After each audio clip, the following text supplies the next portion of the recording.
యుద్ధం.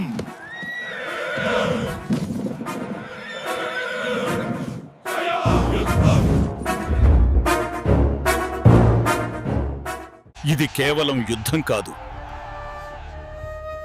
ఇది ధర్మయుద్ధం.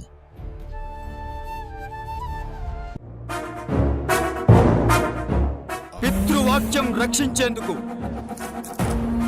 జీవితాంతం బ్రహ్మచర్యం పాటిస్తాను. ధర్మం ఎక్కడా? న్యాయం ఎక్కడా?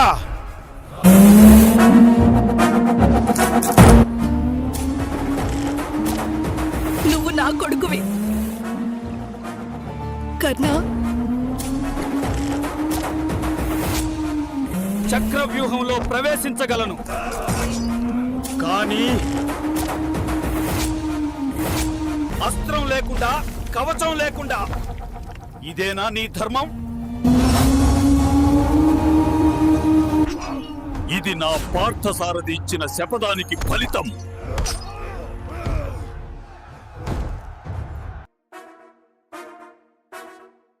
ధర్మాన్ని నిలబెట్టిన నీవే నా వంశాన్ని నాశనం చేశావు కృష్ణ. నీ వంశానికి కూడా అంతమే. నీ కర్తవ్యాన్ని చేయి అర్జున. విజయం లేదా ఓటమి నీ బాధ్యత కాదు.